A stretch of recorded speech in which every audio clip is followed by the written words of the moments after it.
Hey everyone, welcome back to Bites MD. Today I'm going to show you how to make pizza. It's going to be my style pizza. It's more similar to Neapolitan pizza. So first off, we're going to do a 70% hydration dough. So 70% hydration regards to how much water content is inside the dough. Right now I'm pouring 420 grams of water. I'm personally using filtered water right now at the moment. You can use other various different types of water. I prefer to use Aquafina as I find that's a little bit more cleaner taste, or you can even use like Fuji water if you really want to, but I'm cheap as well. So we're also going to add about 2 grams of traditional yeast in there. Yeast is pretty powerful, so you don't want to add too much or it's going to ruin the flavor of the dough and it's going to make you very thirsty for some reason. And then we're going to add a mixture of different flour types. Your different flours can change the way how certain things taste and feel. I like using a combination of different things. I'm trying to play around with my own recipe at the moment. Right now I'm using whole wheat flour. I'm going to do about 100 grams of whole wheat. I like whole wheat because 1, it's nutritious, 2, it's healthy, and it gives it a little bit of a nutty aroma flavor to it. And then I'm going to use a little bit of bread flour. Bread flour, same thing, just use 100 grams.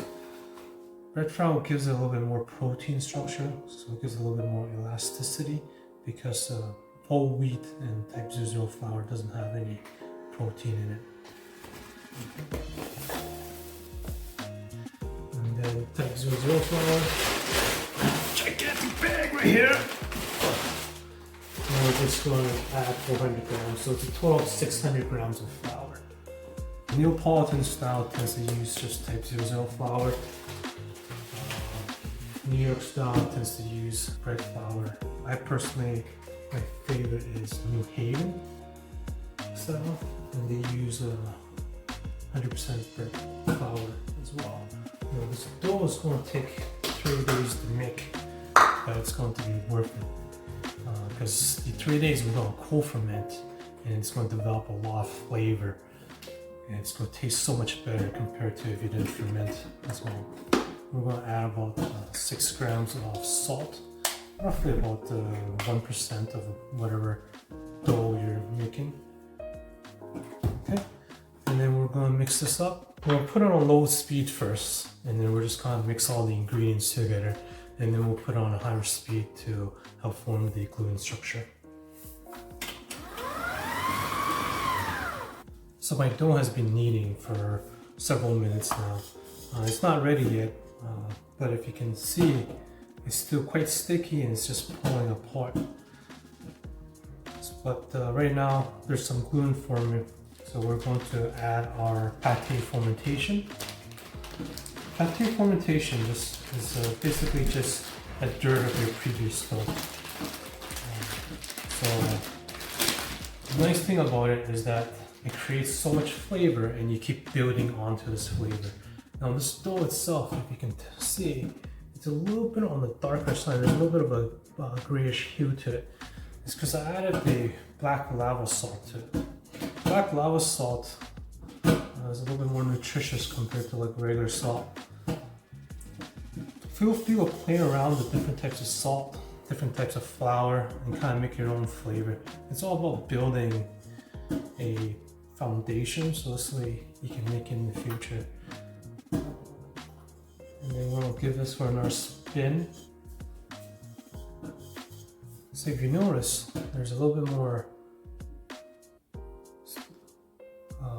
If you notice, there's a little bit more window pane. Like you can kind of see through it, but it's still tearing apart, so it's not ready yet.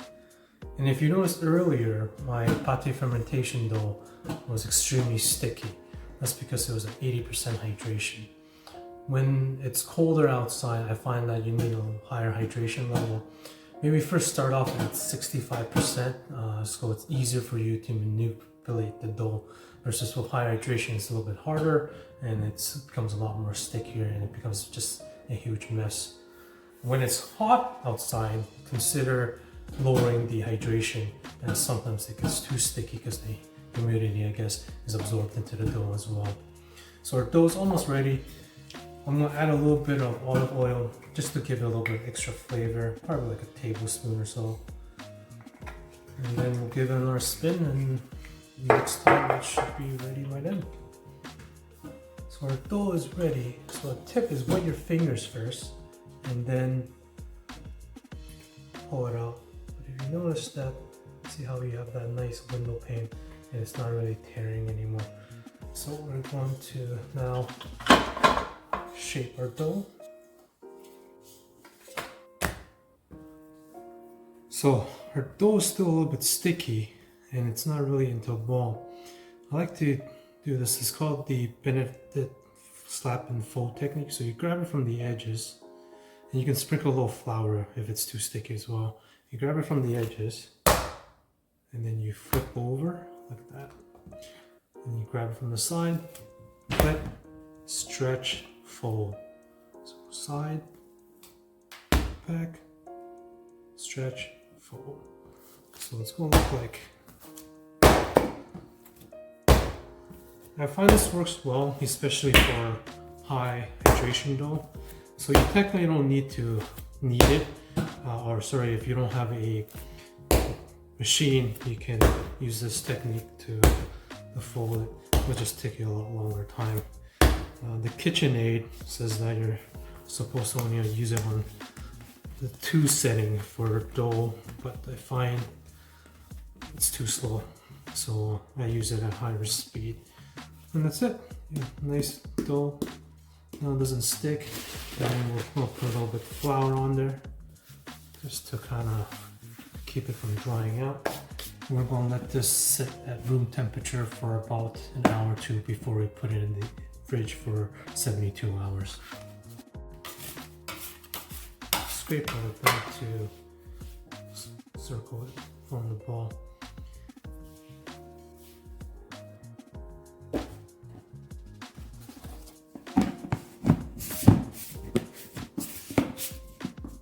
It's been about 2 days since we put this in the fridge. If you notice, there's some tiny aeration into the dough, and it's expanded about 50%.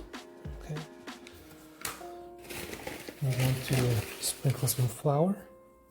This will be easier for us to shape the dough. I'm going to let this drop.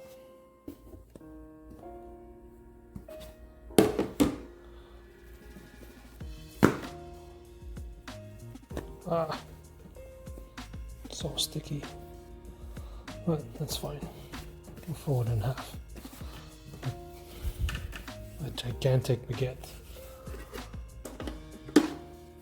So normally I portion control my sizes. I make about 200 grams of pizza and I share it with Ray.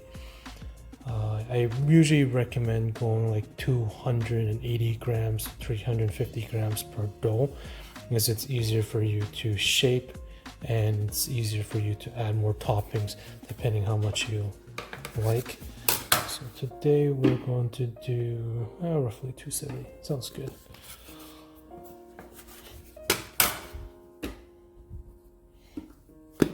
Pretty good, huh?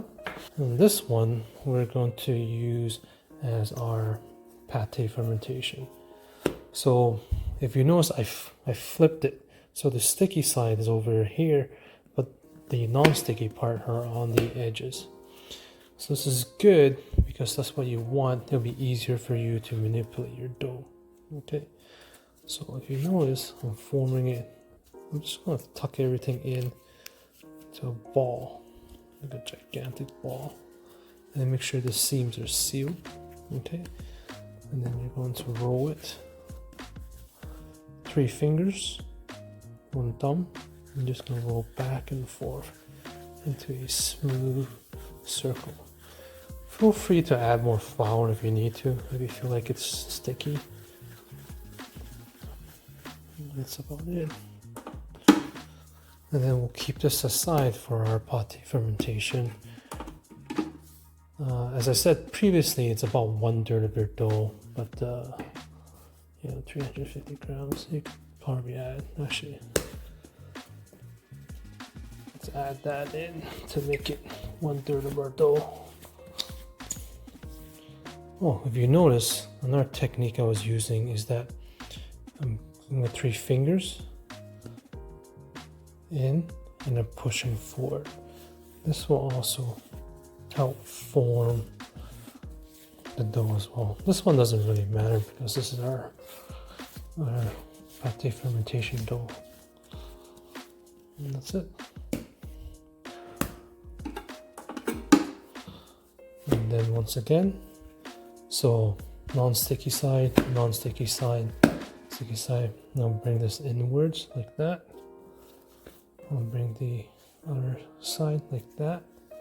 I'll bring this side like that. So imagine like all 4 corners you're bringing into a dough.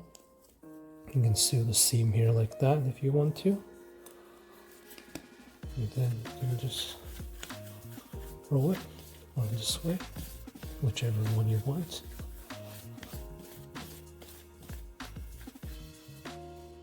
Voila! It's important you get rid of all the non-sticky part because it's going to be easier to handle in the future, and also it's going to look a lot nicer. So that was my proofing box, and now I have an actual pizza proofing box. It's basically the same thing, it's just smaller in size so I can rest my dough and it doesn't take up as much space as the bigger one.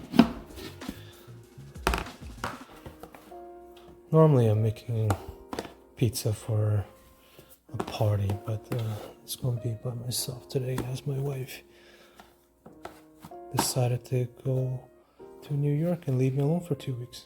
From here on out, you can either put a little bit more flour or you can put a little bit olive oil. This will kind of help create another protective layer to keep the dough from drying out. Feel free to use whichever you want, whether it's olive oil or more flour. I'm just going to do a little bit of olive oil. I'm just going to give a nice coating. This will also give a little bit more flavor. People that make traditional Neapolitan are probably screaming, no, no, no olive oil. But this is not traditional. Okay, so now in terms of our pate fermentation, we're going to put it in a Ziploc that's freezer safe. Usually you can let this dough sit in the fridge for another total of 3 to 4 days. I find after the 4th day it becomes a little bit sour and a lot of the gluten formation is starting to degrade as it's kind of overproof in a sense. But it doesn't really matter because this is all about building flavor and enhancing the flavor for the future. My family doesn't prefer a sour, so they prefer less acidity. Usually they prefer the 2-day mark, but I personally prefer the 3-day of cold fermentation. So we're going to put this back in the fridge for another day for this one, and we'll put it in for 2 days in the fridge for this one, and then I'll see you guys again in a day. 24 hours has now passed since we shaped our dough. We want to take this out to about 2 hours prior to cooking, or at least 2 hours, because if you don't, the dough is going to be a lot harder to stretch out. If you leave it out for too long, for say for like 8 hours or something, then it's going to ferment in room temperature, and now your dough can over ferment as well. So you want to be mindful of the timing. I usually do about 2 to 4 hours before I start making my dough. So now we have our delicious dough ready, so we need to make our pizza sauce.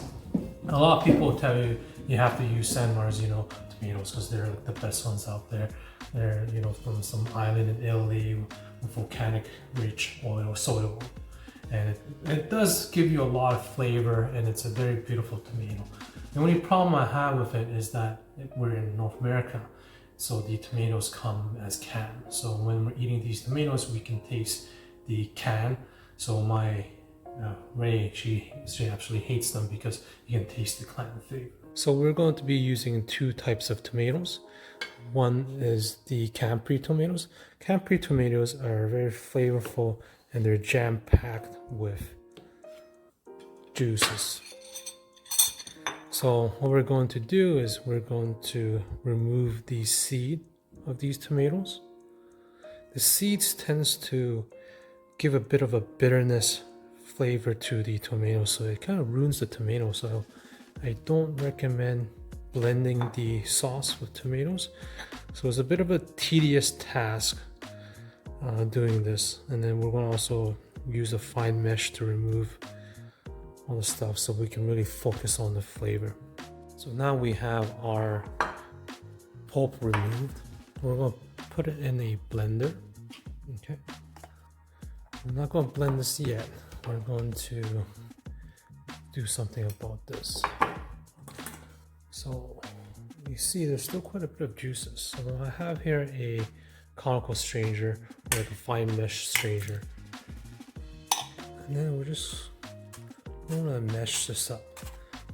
This way we're not breaking the seed, but we're getting all the juices from the tomato. So the other tomato we're going to use is cherry bomb tomatoes. They're like the little small, tiny, kind of like size like this.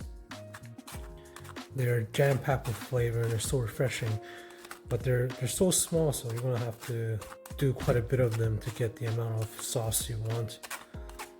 We're going to cook the sauce, the Campri sauce. We're going to reduce it down. Once that's reduced, we're going to add in the fresh cherry bomb tomatoes, the same procedure we're doing right now, and we're going to mix the two. I really like the freshness of tomatoes, but the Campri tomatoes is a little bit water, so I like to reduce it and combine both the fresh and cooked sauce. And I find that tastes the best so far in my experimentation. Okay, now that's done.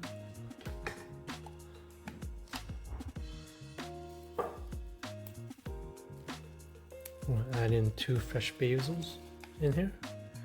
Some people add garlic. You're more than welcome to add garlic. It's entirely up to you. I'm going to do a little drizzle of olive oil. And then I'm using black lava salt just to give a little bit more taste. You don't want to use too much, just a pinch, or it'll be a little too salty. We're going to give this a blend and then we are good to go. We're going to reduce this down and then we're going to add in the fresh tomatoes afterwards. I'm going to let this simmer and cover for about half an hour or so. So it's reduced down quite a bit. We're going to turn off the heat and let it cool down. We're going to pour the rest onto some fresh basil, and then we're going to mix in the cherry bomb tomato juice into it once this is cooled down, and then our pizza sauce is ready. So I have here some burrata. These are extremely delicious. We're going to put this on our pizza. The outside is basically a little firm, but the inside is like super soft and chewy. Funny, I was going to a Korean grocery store and you can see the difference in it. Like, they're absolutely delicious. And we're gonna leave it on our... So yeah, funny story is I was going to a Korean grocery store and I ended up walking into a cheese store instead, and lucky me, I guess. Okay, so we're gonna put some semolina flour onto the dough. You want to be liberal on it as well, because you don't want it to stick. If it's too sticky, you're gonna ruin the dough. Some people put a whole bowl of semolina flour and just dump the whole dough into it, but I find it's kind of wasteful, so I try to minimize the amount I use. You can use a little dough scraper. Just get the flour underneath.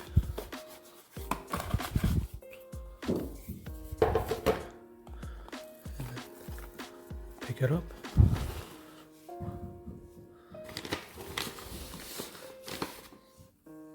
Put some more cinnamon flour. And then you're just going to gently push the bubbles to the side. Okay. And keep in mind where the top and bottom is.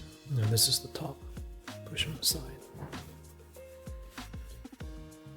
I'm popping these air bubbles because when it ferments, it's going to rise up a lot more and it's going to ruin the aesthetics of it. You're going to grab with 3 fingers, or sorry, 3 fingers on the bottom. On this, you're going to do a kind of pincer, and then you're going to pull onto your wrist, slap, pull, slap, pull, slap,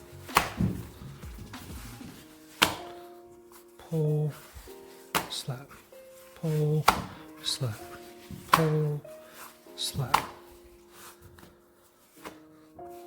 So pretty much, I like to put more cinnamon flour on the bottom as well. Just remember, I'm using a higher hydration dough, so this way it's not as sticky and it won't tear as much, and it's easier for you to launch the pizza. You can make a perfectly good pizza, but once you try to launch it, it becomes a calzone, and then it becomes a burrito, and then it becomes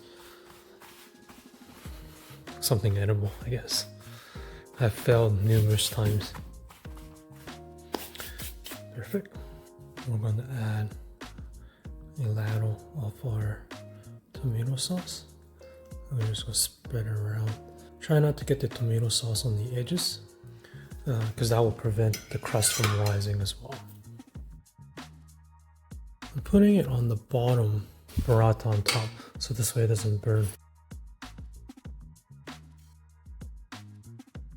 Parmesan Regano.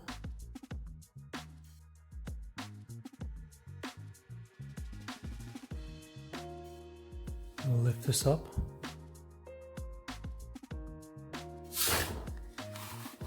I'm gonna fix it.